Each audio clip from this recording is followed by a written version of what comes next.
Ya, bertemu lagi dengan saya Gunawan, pengajar sejarah peminatan untuk kelas 10 IPS, sekaligus sejarah lintas minat untuk kelas 10 IPA. Sudah lama ya, nggak lewat video.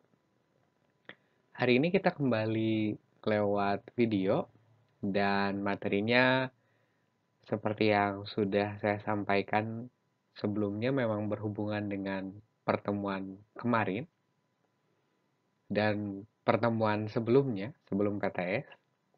Yang akan kita pelajari sekarang adalah salah satu materi yang lumayan penting dalam ilmu sejarah, yaitu bisa dilihat gitu ya mengenai metode penelitian sejarah. Gitu. Kalau kalian melihat judul materinya, kira-kira terbayang nggak apa yang akan kita pelajari?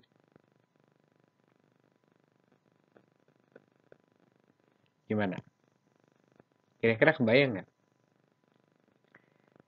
Ya, kita lanjut aja tuh ya, supaya lebih kebayang. Nah, seperti yang tadi saya bilang di awal, materi ini berhubungan dengan materi sebelum PTS berarti ya,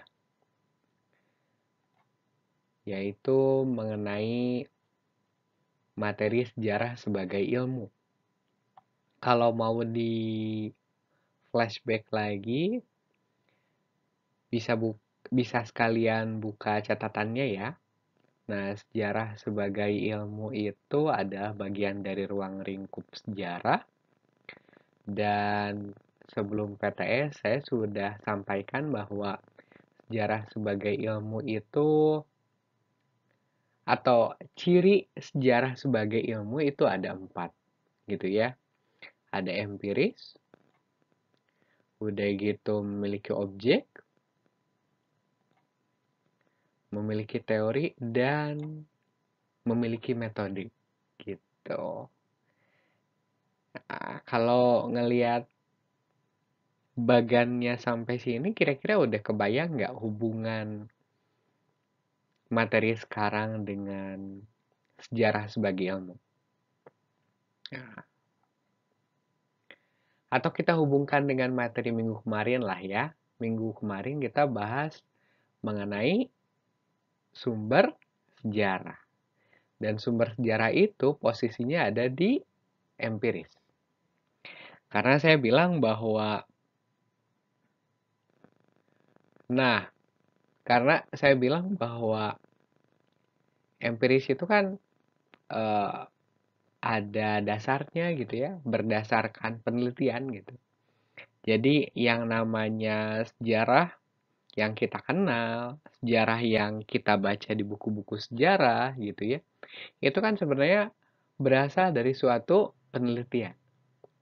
Dan yang namanya penelitian sejarah, itu tahu dari mana sih sejarawan, tahu dari mana sih penulis sejarah, pasti dari sumber sejarah. Makanya kita udah bahas minggu kemarin, sumber sejarah itu benar-benar penting posisinya dalam penelitian sejarah. Sampai sini ngerti? Ini masih materi minggu kemarin ya. Nah, terus posisi materi minggu sekarang di mana? Nah, udah jelas pasti di ah, gitu ya. Jadi ciri sejarah sebagai ilmu yang keempat itu adalah memiliki metode, otomatis pasti ada metode penelitian sejarah. Jadi yang akan kita pelajari sekarang adalah metode. Metode itu cara, penelitian berarti meneliti gitu ya, penyelidikan, sejarah. Berarti yang akan kita pelajari sekarang kalau secara bahasa berarti adalah bagaimana kita bisa, bagaimana cara meneliti suatu sejarah. Bagaimana kita bisa meneliti suatu peristiwa sejarah. Kira-kira seperti itu. Gitu ya. Saya ulang deh sebelum ke slide berikutnya. Jadi, ciri sejarah sebagai ilmu yang keempat adalah memiliki metode, Makanya wajar kalau misalkan karena sejarah itu memiliki metode, otomatis yang akan kita pelajari sekarang adalah metode atau cara bagaimana kita melakukan penelitian sejarah. Gitu ya. Nah, walaupun materi yang sekarang pasti berhubungan dengan materi minggu kemarin gitu ya. Nah, sampai sini ngerti nggak? Nah, kalau sudah mengerti kita lanjut. Nah, jadi tadi kan kita bahas mengenai metode atau yang akan kita pelajari sekarang kan metode penelitian sejarah. Nah, yang namanya metode penelitian sejarah itu ada tahapannya. Nggak mungkin seorang sejarawan itu tiba-tiba bisa nulis buku. Maaf. Nggak mungkin seorang sejarawan itu tiba-tiba bisa nulis buku sejarah. Nggak akan mungkin seorang peneliti sejarah itu bisa nulis berapa buku sejarah.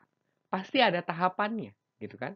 Sebelum jadi buku, pasti ada penelitiannya dulu, gitu kan. Sebelum jadi buku, pasti ada penelitiannya terlebih dahulu. Dan yang namanya penelitian sejarah, itu ada tahapannya. Ada langkah-langkahnya. Ada caranya. Ada metodenya. Dan inilah yang akan kita pelajari sekarang dan beberapa pertemuan berikutnya. Karena kalau misalkan di sini judulnya adalah tahapan dalam penelitian sejarah, kira-kira tahapannya satu atau banyak? Satu atau banyak? Ada berapa? Ada satu, dua, tiga, dan empat. Gitu ya. Nah, jadi yang akan kita pelajari minggu sekarang, pekan sekarang, dan pekan-pekan berikutnya, itu adalah tahapan-tahapan dalam penelitian sejarah atau metode penelitian sejarah. Gitu ya. Nah, karena materinya lumayan, saya bahasnya satu aja dulu gitu ya untuk hari ini. Nah, otomatis tahapan yang pertama jadi atau saya sebutin satu-satu lah ya. Nah, jadi tahapan atau metode penelitian sejarah itu ada 4. Gitu ya, bisa dilihat di depan, dimulai dari heuristik. Sesudah heuristik nanti ada tahap kedua yaitu kritik atau verifikasi. Sesudah kritik atau verifikasi, tahap berikutnya ada interpretasi. Tahapan yang terakhir adalah historiografi. Sampai sini ngerti? Nah, seperti yang tadi saya sudah sampaikan, karena materi yang sekarang itu lumayan, makanya dan durasi juga gitu ya, makanya yang akan kita pelajari sekarang itu hanya tahap pertama dulu, gitu ya. Jadi untuk pertemuan sekarang sampai beberapa pertemuan berikutnya, saya bagi gitu ya. Kita bahasnya tahapnya satu-satu dulu. Otomatis yang akan kita pelajari sekarang adalah heuristik. Heuristik itu apa sih? Nah, kalian bisa, kalau yang udah punya bukunya ya, yang diambil di perpustakaan, yang buku Yudhistira warna biru. Heuristik itu, atau kalian bisa lihat slide-nya lah ya, karena saya juga ngambilnya dari buku yang sama gitu ya, buku Yudhistira. Nah, jadi heuristik itu adalah usaha untuk mencari dan mengumpulkan sumber-sumber sejarah. Baik sumber benda, sumber tulisan maupun sumber lisan. Gitu ya. Nah, ini yang saya tadi kasih spoiler gitu ya. Yang tadi saya sampaikan bahwa apa yang akan kita pelajari sekarang sebenarnya berhubungan dengan materi minggu kemarin. Gitu. Minggu kemarin kan kita mempelajari mengenai sumber sejarah. Nah, ternyata walaupun yang akan kita pelajari sekarang itu adalah metodologi atau metode penelitian sejarah, Ternyata tahapan pertama dari metode penelitian sejarah itu adalah proses heuristik. Dan heuristik itu adalah proses atau kegiatan atau usaha untuk mencari mengumpulkan sumber sejarah. Dan saya udah bilang minggu kemarin ya, bagaimana kita bisa meneliti suatu peristiwa sejarah kalau nggak ada sumber? Bagaimana kita bisa menceritakan penjajahan Belanda kalau kita tidak baca dokumen-dokumen ketika Belanda menjajah Indonesia? Bagaimana kita tahu apa yang terjadi pada sekitar kemerdekaan kalau kita nggak baca biografinya Muhammad Hatta atau biografinya Soekarno misalkan? Bagaimana kita bisa tahu kerajaan-kerajaan Hindu-Buddha kalau kita tidak baca prasasti? Gitu. Nah, jadi minggu kemarin saya udah singgung, sudah tegaskan bahwa posisi sumber sejarah itu benar-benar penting dalam suatu penelitian. Kita bisa cerita banyak hal kalau sumber sejarahnya banyak. Dan minggu kemarin juga saya analogikan, contohkan ketika kalian bikin video mengenai sejarah sebagai kisah gitu ya. Kalian bisa cerita banyak hal kalau sumber yang kalian dapat banyak gitu kan. Begitu juga dengan sejarawan. Sejarawan bisa menceritakan banyak hal, bisa menulis banyak hal, bisa menceritakan suatu peristiwa sejarah secara detail kalau sumber sejarahnya banyak. Otomatis tahapan pertama dari tahapan pertama dari metode penelitian sejarah adalah heuristik, yaitu mencari dan mengumpulkan sumber. Baik itu sumber benda seperti yang kemarin kalian cari gitu ya di tugas minggu kemarin. Sumber benda itu apa aja sih? Ada yang bilang artefak, ada yang bilang fosil gitu ya, atau sumber tulisan, dokumen, naskah, prasasti gitu ya. Sumber lisan misalkan keterangan atau rekaman dari saksi sejarah, misalkan ajudan Soekarno yang masih hidup atau misalkan tentara veteran yang masih hidup gitu ya. Itu ada sumber-sumber sejarah yang harus dicari pada proses heuristik. Bisa dipahami? Nah, kalau belum paham ini ada pengertian yang kedua. Mirip-mirip sebenarnya, yaitu kegiatan mencari dan menemukan sumber sejarah yang diperlukan dalam penelitian sejarah. Gitu. Makanya sumber sejarah kalau menurut pengertian yang kedua, sumber sejarah yang diperlukan dalam penelitian sejarah. Otomatis sumber sejarah itu harus sesuai dengan penelitian sejarah yang akan kita teliti.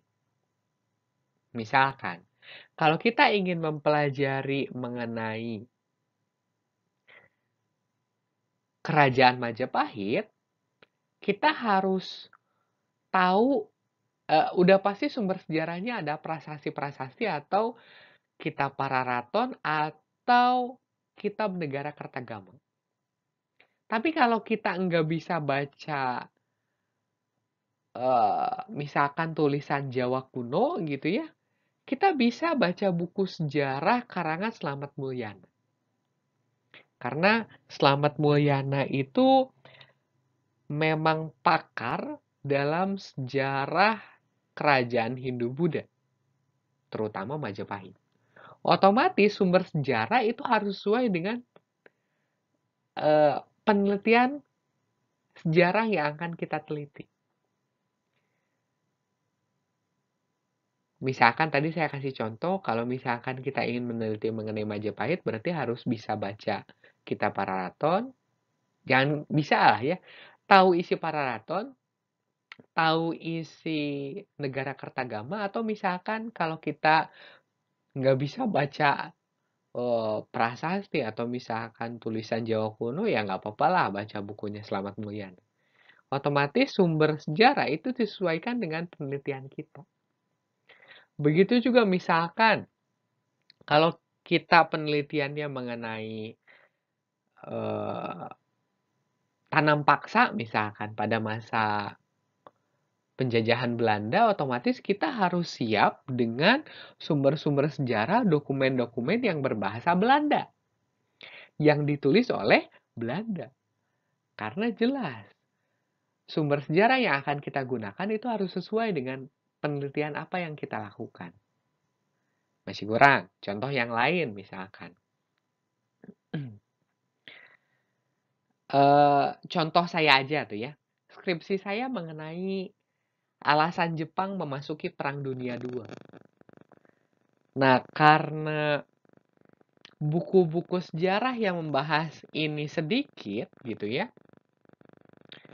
dan saya nggak bisa bahasa Jepang gitu, otomatis opsinya ya saya harus baca bahasa Inggris. Maaf, opsinya karena sumber sejarah mengenai pendudukan Jepang di Indonesia yang berbahasa Indonesia itu sedikit, dan saya nggak bisa bahasa Jepang, otomatis saya harus nyari sumber sejarah yang berbahasa Inggris. Gitu. Atau apapun sumber yang berhubungan dengan penelitian saya mengenai Jepang. Kayak gitu. Jadi kalau kalian ingin meneliti sesuatu, kalian harus sesuaikan dengan sumber sejarahnya. Bahas penjajahan berarti harus mengenai arsip-arsip. Bahas penjajahan berarti sumbernya harus mengenai atau dokumen-dokumen Belanda, gitu kan. Kalau misalkan seputar kemerdekaan berarti harus baca biografi para pejuang, para pahlawan yang terlibat dalam proklamasi, misalkan. Kalau ingin mempelajari apa namanya? Kalau ingin mempelajari Orde Baru, misalkan kita bisa baca koran-koran zaman Orde Baru, misalkan. Kalau Orde Baru kayaknya masih mudah ya, gitu, masih banyak lah. Bisa dicek di Museum KA, kayak gitu. Itu kayaknya masih ada koran-koran zaman Orde Baru. Bisa dipahami, gitu ya. Jadi intinya heuristik itu adalah proses mencari dan mengumpulkan sumber-sumber sejarah, dan sumber-sumber ini harus disesuaikan dengan penelitian apa yang akan kita lakukan. Bisa dipahami? Nah, jadi yang namanya proses heuristik sebenarnya harus banyak baca, gitu ya. Harus sering ke perpustakaan, kayak gitu. Jadi emang benar ya, yang namanya sejarah itu harus banyak baca, kayak gitu. Karena emang sumber-sumber sejarah ya kebanyakan naskah-naskah, dokumen-dokumen. Kalau misalkan terbatas ya wayahnya harus baca buku, kayak gitu. Sampai sini bisa dipahami? Nah, ternyata udah 18 menit ya. Nah, semoga sudah paham. Kalau masih belum paham nanti tanyain aja ya di Classroom. Jangan di Classroom, di grup aja lah ya.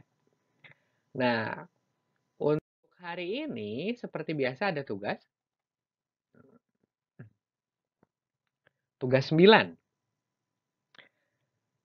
Sebenarnya kalau kita belajarnya seperti biasa gitu ya, eh, momennya nggak kayak gini, sebenarnya saya pengennya tugas untuk heuristik ini kalian baca buku gitu ya, datang ke perpustakaan, atau misalkan karena emang sekolah kita dekat dengan Sri Baduga gitu ya, bisa aja sebenarnya datang ke museum gitu.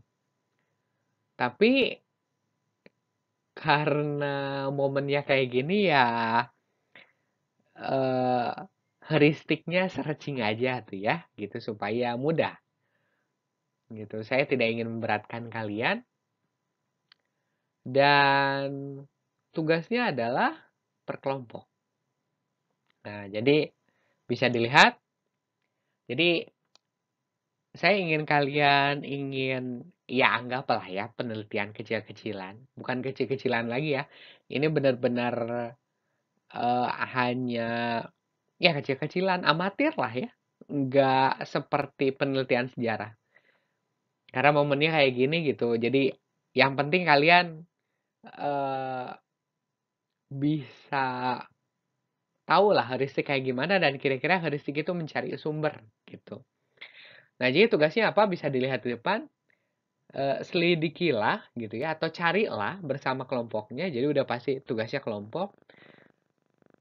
Pahlawan-pahlawan yang tercetak dalam uang rupiah gitu. Jadi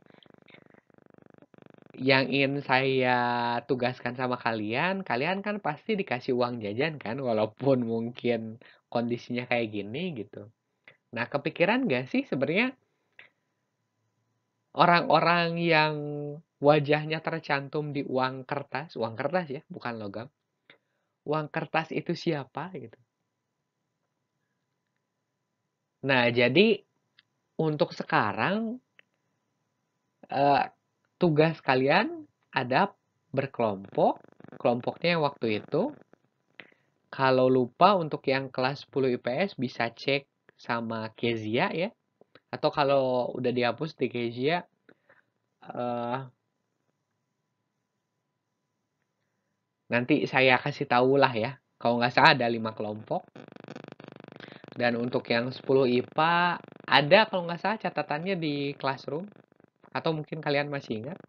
Nah, jadi tugasnya per kelompok dan tugasnya adalah kalian cari siapakah orang yang wajahnya tercantum dalam uang rupiah, uang kertas yang biasanya kalian pakai buat jajan.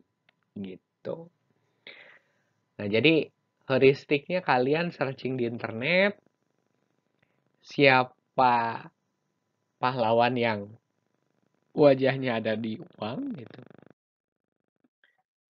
Nah, kan uangnya kayak gini kan? Uangnya yang tahun 2017 ya. Jadi uangnya yang ini. Bukan uang yang sebelumnya. Jadi bukan yang Patimura atau bukan yang Imam Bonjol. Tapi yang ini nih. Gitu. Nah, jadi uangnya yang ini kalian kan mungkin cuma tahu warnanya doang kan, gitu. Nah, sekarang kita berkenalan dengan pahlawan-pahlawan yang ada di uang yang biasanya kalian pakai buat jajan. Nah, jadi ini contoh tugasnya. Masing-masing kelompok nanti meneliti mencari pahlawan yang ada di uang dari nomina 1.000 sampai 50.000. Jadi yang 100.000 nggak usah. Karena kalau 100.000 pasti udah pada kenal kan? Gitu. Jadi cuma 6. Berapa? Siapa aja nih? 1.000, 2.000, 5.000, 10.000, 20.000, dan 50.000. Jadi nanti tugasnya misalkan nominal uang 1.000 gitu. Atau jangan 1.000 lah ya, 100.000 sebagai contohnya karena yang 100.000 kan nggak dijadiin tugas. Misalkan nominal uang, misalkan 100.000. Nah, pahlawannya siapa? Misalkan Soekarno dan Hatta gitu. Udah gitu jasa terhadap Republik Indonesia apa gitu. Sampai Soekarno dan Hatta ini dimasukkan dalam uang 100.000. Baik yang sekarang maupun yang sebelum-sebelumnya. Kayak gitu. Bahkan kalau kalian tahu, uang 100.000 itu asalnya bentuknya plastik banget. Jadi plastik banget dan bisa diterawang. Jadi udah 20 tahun berarti ya Soekarno-Hatta itu pasti mengisi uang kertas 100.000 gitu. Nah, jasanya apa gitu. Nah, misalkan karena sebagai proklamator gitu ya. Nah, jadi kira-kira seperti itu. Jadi misalkan ini yang uang 1.000 siapa? Nominal uang 1.000 misalkan. Nama pahlawannya siapa gitu. Nah, udah gitu nanti kalian heuristik searching gitu ya. 1000 ini tokohnya siapa, udah gitu jasanya apa gitu sampai nanti pemerintah menjadikan perempuan ini dicantumkan dalam uang 1000 kayak gitu. Bisa dipahami? Nah, gitu ya. Misalkan 1000-nya udah gitu lanjut, ini 2000 siapa nih? Kayak gitu. Ngerti? Gitu ya. Jadi tugas kalian heuristik mencari di internet bersama kelompoknya siapa sajakah tokoh-tokoh yang ada di uang kertas 1000 sampai 50.000. Nah, pahlawannya siapa dan jasanya terhadap Republik Indonesia apa. Itu saja paling seperti biasa nanti difotoin gitu ya, cantumkan siapa yang nggak kerja, kirim ke classroom. Jadi nanti yang mengirimkan perwakilannya saja. Nanti nilainya bagi-bagi.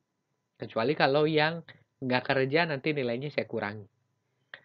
Dan untuk masalah nego waktu nanti kita bahas di WA grup aja ya. Ya, itu saja mungkin untuk pembelajaran hari ini. Saya ucapkan terima kasih.